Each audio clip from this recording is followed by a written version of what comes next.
You remember Om Nom, right? That little green dude who'd sit there patiently, staring at a piece of candy like it was his whole reason for existing? Yeah, that guy. The one you probably spent hours trying to feed while cutting ropes, popping bubbles and praying that stupid candy didn't swing off screen at the last second. Back in the early 2010s, Cut the Rope was everywhere. It was one of those games you just had to have on your phone. Simple, clever and somehow impossible to put down. But where did it come from? Who made it? And how did a silent, candy-obsessed blob become one of the most recognizable mobile game mascots ever? In this video we're diving into the full story of Cut the Rope, from its explosive rise to all the weird and creative spin-offs you probably forgot existed. Let's go back to the golden age of mobile gaming and take a closer look at the little monster who just wanted some sugar. At the time, Angry Bird was dominating the App Store. Flappy Bird didn't exist yet, and most mobile games still felt like cheap minigames. And then, out of nowhere, Cut the Rope drops. No birds, no explosions, just a piece of candy tied to a rope and a weird little green creature waiting to eat it. And yet, it worked. The game launched on October 4th, 2010, developed by a small Russian studio called Zeptolab. At the time, they weren't exactly famous. In fact, Cut the Rope was their first big hit, and honestly, what a debut.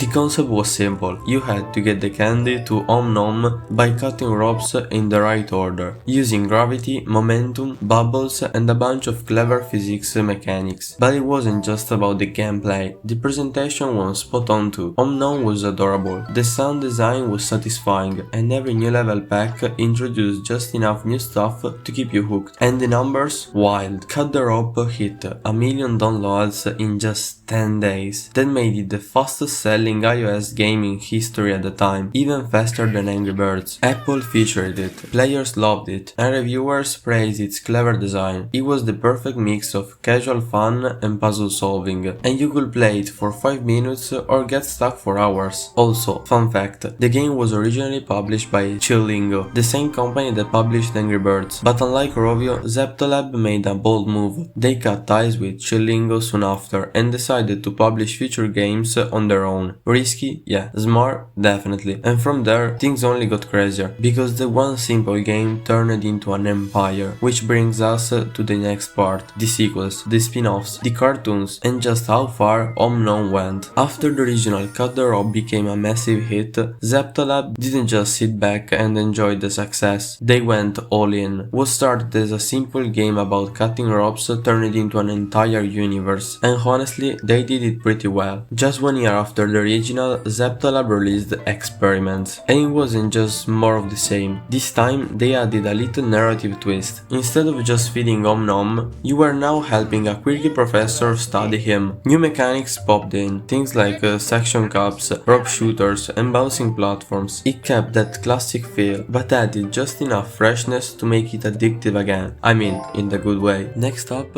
Om Nom went Doctor Who. In time travel, the game sent you and a medieval version of Om Nom back through history, from the Renaissance to ancient Egypt, and every level had 2 mouths to fill. Twice the candy, twice the chaos. It was clever. The physics puzzles now had to be solved in sync. If one Om Nom got the candy but the other didn't, level failed. It was a neat way to push players to think even more carefully, and the settings were fun and colorful. Then we got Cut the Rope 2. This was supposed to be the big evolution. It introduced a full-on movement. Om Nom could jump, swing, and even team up with new characters called the Nommies, each with their own abilities. You had Roto the helicopter, Boo the bouncer, and a bunch more. It felt almost like Zeptolab was slowly turning the game into a proper puzzle platformer. Some fans loved the variety, others thought it strayed a bit too far from the simplicity that made the original so great. But there's no doubt, Cut the Rope 2 was ambitious. Cut the Rope Magic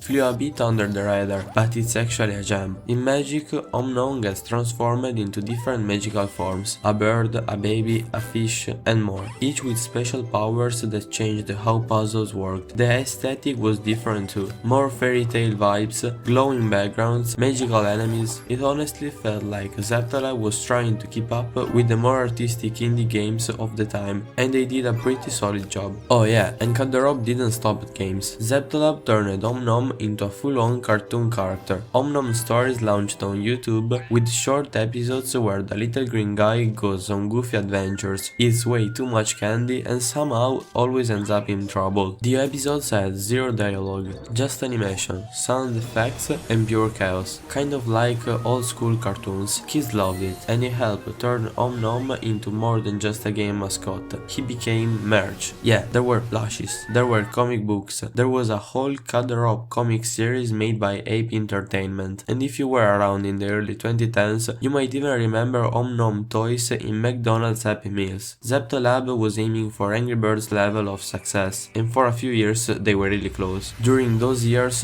Cuddle was on top of the world. New games, new mechanics, cartoons, merch. Om Nom was basically a mobile game icon, but if you look around today, it's kinda quiet, isn't it? So what happened? Well, like a lot of mobile games franchises from the early 2010s, Cuddle started to fade as the market changed. Players were moving on. The hype around physics puzzle games died. And even so, Zeptolab kept trying new ideas like Cuddle Magic or Om Nom web series. It just wasn't enough to compete with the next generation of mobile giants. Clash of Clans, Candy Crush, Subway Surfers. Plus, there was a problem. Cuddle games never went live service. No daily rewards, no battle passes, no seasonal content, which sounds nice at first. No ads popping up every 5 seconds. But it also meant less engagement, fewer reasons for the players to come back. And that's where a lot of mobile games won in the long run. That said, Zeptolab didn't disappear. In fact, they actually pivoted. While Cuddle slowed down, they started experimenting with different styles of games. One of their biggest surprises, a game called Cats, Crash Arena Turbo Stars. Yeah, same developers. It was nothing like Cuddle.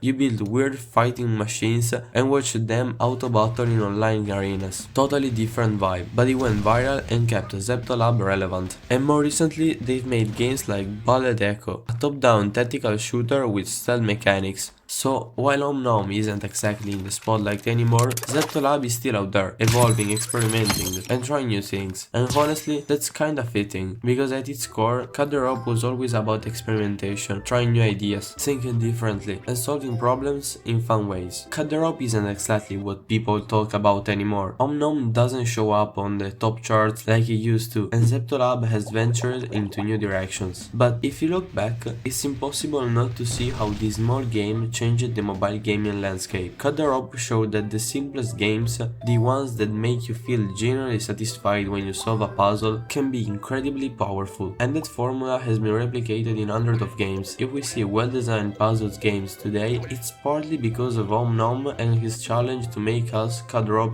in increasingly clever ways. But there's something even more interesting. Even so the brand has faded, its spirit of experimentation has never disappeared. Zeptolab kept innovating with new titles, proving that real success isn't just measured by huge numbers, but by the ability to evolve. In a world where many games try to follow the same formula for success, Cuddle showed that sometimes stepping outside the usual patterns is the key to creating something that will stick in people's minds. Because in the end, it's not just the immediate success that counts, but the legacy you leave behind. And in this case, Om Nom left his mark.